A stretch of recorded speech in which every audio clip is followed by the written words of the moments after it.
Well, guys. As you can tell, Schumacher movie review. I think it's my second movie review. This is my movie review on, as you can see, Schumacher, a documentary. I've never done movie reviews. I love watching movies and TV series, and because of hospitality, I don't really get the time to do it. But I have the time today to do it, and usually I have my camera out, but I've got my phone out because it's 2 o'clock in the morning. But enough said. Let's get into it. I watch a lot of documentaries. Even if you're not a fan of Schumacher, but you're a fan of motorsport, watch it. It is the most humbling experience to watch. It's as you know, from Schumacher's is his career where he started out young.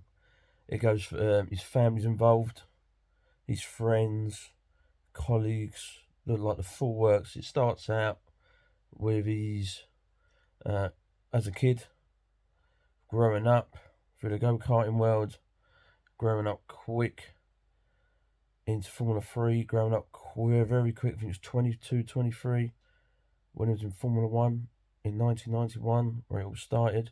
And of course, you had big names back then: Mansell, Prost, Senna, of course. And it just goes from there, and it goes through his whole life, from everything that from everything that you tried to be, which was number one. Everything was a challenge, everything he pushed for. When he started with Benetton, and of course, other teams and all that started to get involved. It goes from there, goes on, behind the scenes of talks with McLaren, and of course Ferrari. That's where he picked himself up from there. From the crash of Senna, it shows a very in-depth look at his private life as well. His wife talks in it, his daughter, his son, his friends, even Formula 1 colleagues, friends as well. It's a lot to take in. It's an hour and 53-minute long, but it is incredible to see a man who challenges himself every day to be as best as as best as you can be. Because, there was a thing with, he won a championship, I think it was with Benetton. But then Ferrari wanted him, and they paid good money for him. And it was from, I think it was 96 onwards, with Eddie Irvine. It's brilliant when you see the footage where he committed his whole life to Ferrari, like his whole life. There was scenes where they got in the car for the first time, and it was crap. Like, it was rubbish. The car was rubbish. It was unfixable. They didn't believe they'll win a world championship in '96. And of course, there was the accident and the incidents that this guy had. He was disqualified for a season and stuff like that. But as he was building on, the pressure that they wanted him to win, because Ferrari, as we all know, it's greed, and it's the arrogant. What they call? What's the word I'm looking for? I think it's the arrogancy of it all. They don't hire great drivers. They hire stars. They hire legends. As one chairman of Ferrari said.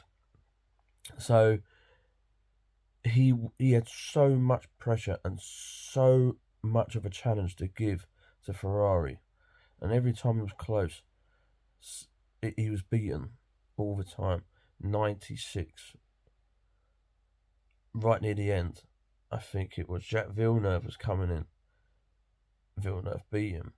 97, I think it was Mika Hakkinen and David Coulthard, stuff like that. 98 was the same. And every time he got close, the challenge kept coming back from him. But it was just him, even though, everyone glances at Senna was number one, and rightly so. And I never saw Senna growing up. I saw Schumacher growing up from 93, 94. and of course the crash and everything. And it changed a lot of people's drivers' lives, including his own.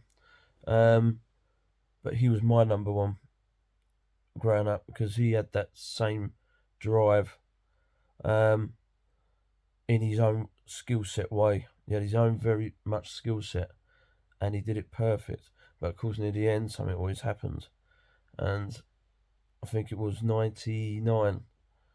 You know, it was started to come better and better and better, and then from '99, it was one race short, lost it, and then it was 2000 where he won. I think it was second, and then it went on third, fourth, five, six, and seven, and it goes on for his whole life. It goes on to throughout the whole life from his kid to, like I said, Benetton Ferrari, and then retires, comes back in 2010 with Mercedes Petronas to his retirement again because technically he had nothing to prove. Who do you prove to when you've won 7 world championships?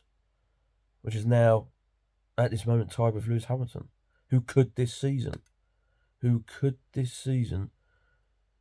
get an 8th and beat Schumacher, a man with his own skill set in his modern day Formula 1 cars? And it goes on, sadly, to his accident in France, where his skiing accident. But it was such a phenomenal documentary to watch, and I'm pretty gutted I didn't see it earlier when it first came out. But of course, at work and everything, and doing other bits, I didn't see it in time. But I saw it now. Even if you are a Formula One nut, watch it. If you don't think you're a Schumacher fan, doesn't matter. Watch it. You've got a lot of insights. It's like that Drive to Survive on Netflix. Only it's with Schumacher and his whole life and career, and you saw a lot. So yeah, would I watch it again? I would watch it again.